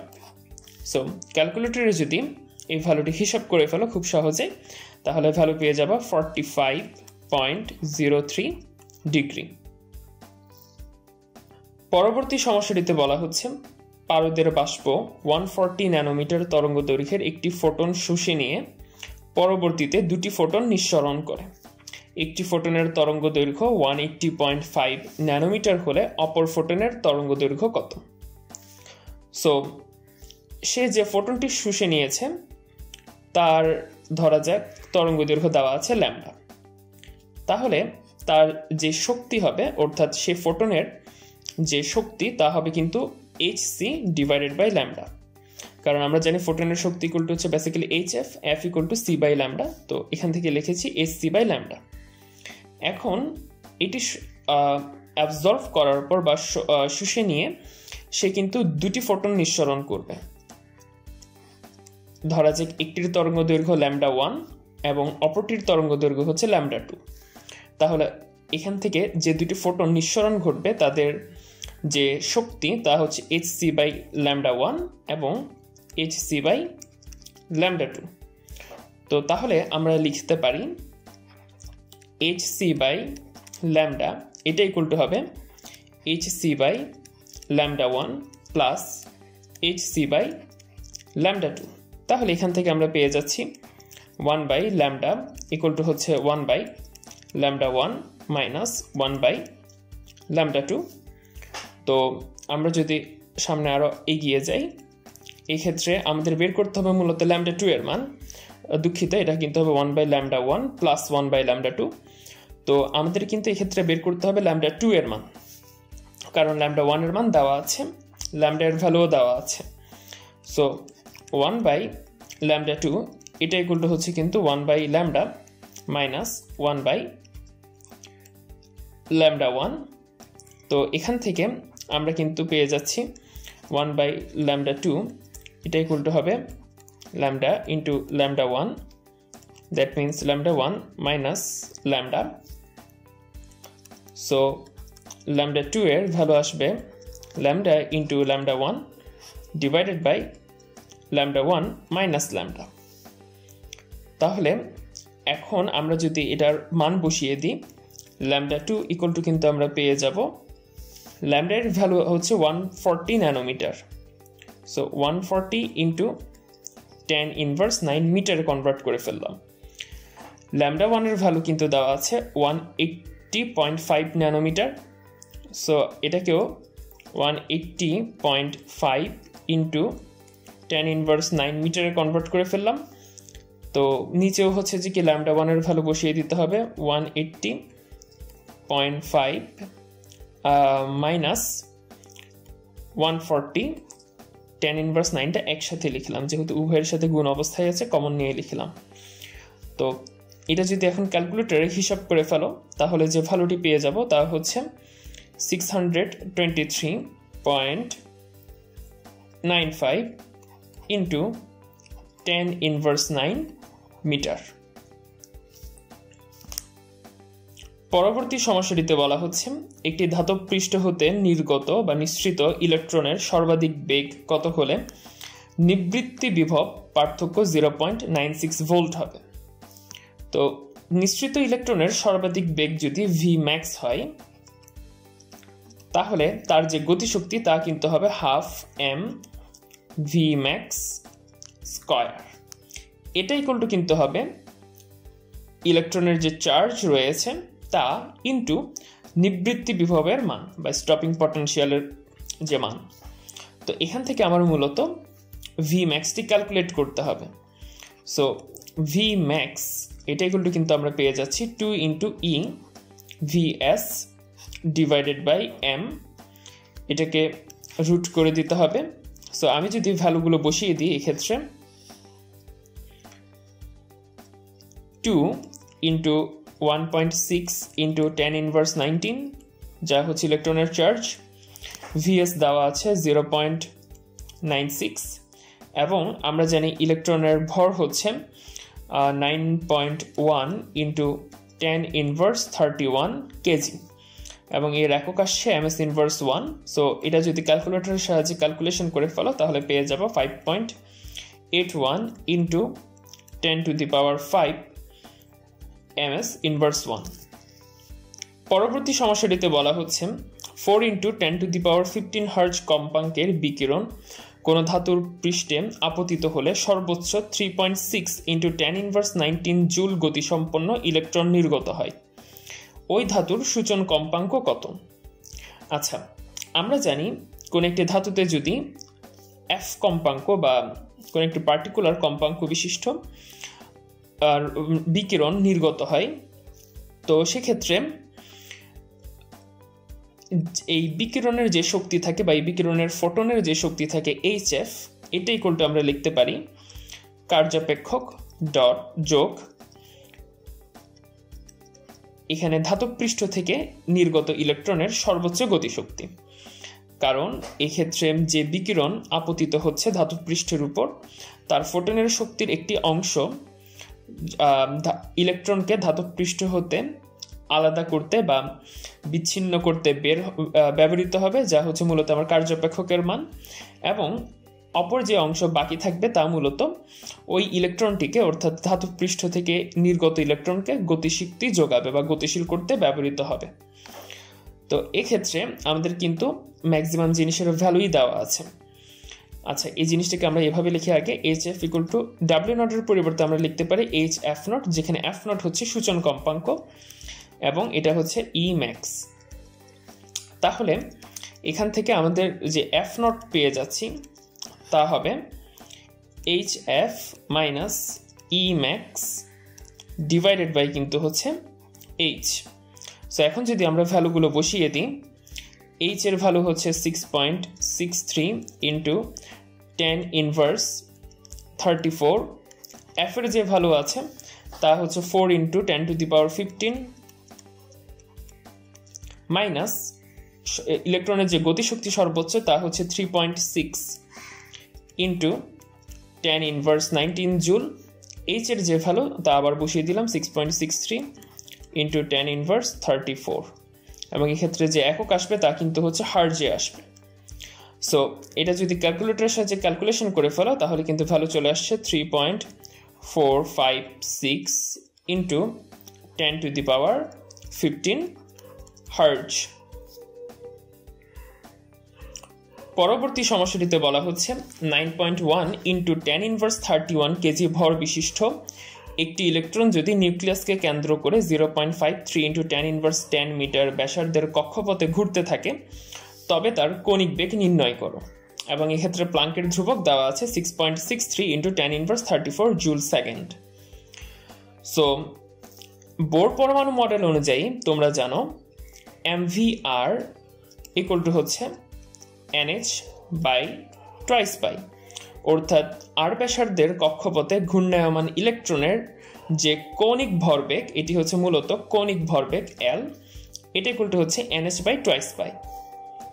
এখন আমরা যদি V এর পরিবর্তে আমরা জানি V ইকুয়াল টু হচ্ছে ওমেগা R, তো আমরা যদি V এর পরিবর্তে ওমেগা R বসিয়ে দিই তাহলে পেয়ে যাচ্ছি m ওমেগা R স্কয়ার, এটা ইকুয়াল টু হচ্ছে NH divided by twice pi. আমাদেরকে মূলত এই ওমেগা এর ভ্যালুটি বের করতে হবে। সো আমরা ওমেগা ইকুয়াল টু তাহলে পেয়ে যাচ্ছি NH divided by 2 pi m R square. তো আমরা যদি এখন এখানে ভ্যালুগুলো বসিয়ে দিই, n হচ্ছে কত নং কক্ষপথে আমরা জানতে চাচ্ছি। সো যে কক্ষপথের ব্যাসার্ধ দেওয়া আছে 0.53 ইন্টু 10 ইনভার্স 10, তা কিন্তু আমাদেরকে বেশ পরিচিত 0.53 অ্যাংস্ট্রম। এবং এটা জানি আমরা হচ্ছে কোনো একটি হাইড্রোজেনের যে প্রথম কক্ষপথ রয়েছে সে প্রথম কক্ষপথের ব্যাসার্ধের মান।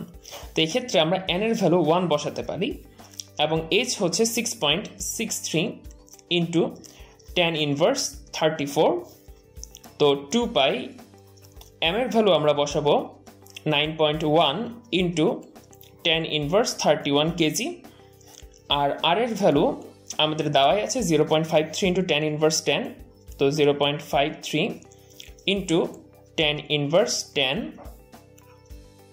স্কয়ার। তো এখানে ওমেগার ভ্যালু একক আসবে কিন্তু রেডিয়ান পার সেকেন্ড। সো ক্যালকুলেটরের সাহায্যে আমরা এর ভ্যালু পেয়ে যাচ্ছি 4.1 into 10 to the power 16 radian per second. পরবর্তী সমস্যাটিতে বলা হচ্ছে একটি হিলিয়াম নিউক্লিয়াসের কণা প্রতি বন্ধন শক্তি নির্ণয় করা, অর্থাৎ এর প্রতিটি বন্ধন শক্তির মান আমাদের নির্ণয় করতে হবে। আমাদেরকে একটি প্রোটনের ভর, নিউট্রনের ভর এবং হিলিয়াম নিউক্লিয়াসের প্রকৃত ভর দেওয়া আছে, এবং এই যে এখানে যে অ্যাটমিক মাস ইউনিট ব্যবহার করেছি এটার ইকুইভ্যালেন্ট শক্তি কতটুকু তার ভ্যালুও দেওয়া আছে 931 মেগা ইলেকট্রন ভোল্ট। সো প্রথমে এই ক্ষেত্রে যদি আমরা বন্ধন শক্তি নির্ণয় করতে চাই তাহলে কিন্তু আমাদের প্রথমে ভর ত্রুটি বের করতে হবে। ভর ত্রুটি হচ্ছে ডেল m, এবং এই ভর ত্রুটি কিন্তু হচ্ছে যে আমরা কিভাবে বের করতে হয় তা জানি, z into mp plus n into mn minus m nucleus. অর্থাৎ ওই পরমাণুতে যতটি প্রোটন আছে, অর্থাৎ এর নিউক্লিয়াসে যতটি প্রোটন আছে, প্রোটনের সংখ্যাকে প্রোটনের প্রকৃত ভর দ্বারা গুণ করতে হবে, যোগ যতটি নিউট্রন রয়েছে নিউট্রনের সংখ্যাকে তার নিউট্রনের প্রকৃত ভর দ্বারা গুণ করতে হবে, মাইনাস ওই নিউক্লিয়াসের ইনহোল যে ভর রয়েছে তা বিয়োগ দিয়ে দিতে হবে। তো এক্ষেত্রে একটা ব্যবধান থাকে যেটাকে আমরা মূলত ভর ত্রুটি বলে থাকি। তো এখানে দেখো হিলিয়াম নিউক্লিয়াসের প্রোটন কয়টি? প্রোটন হচ্ছে 2টি।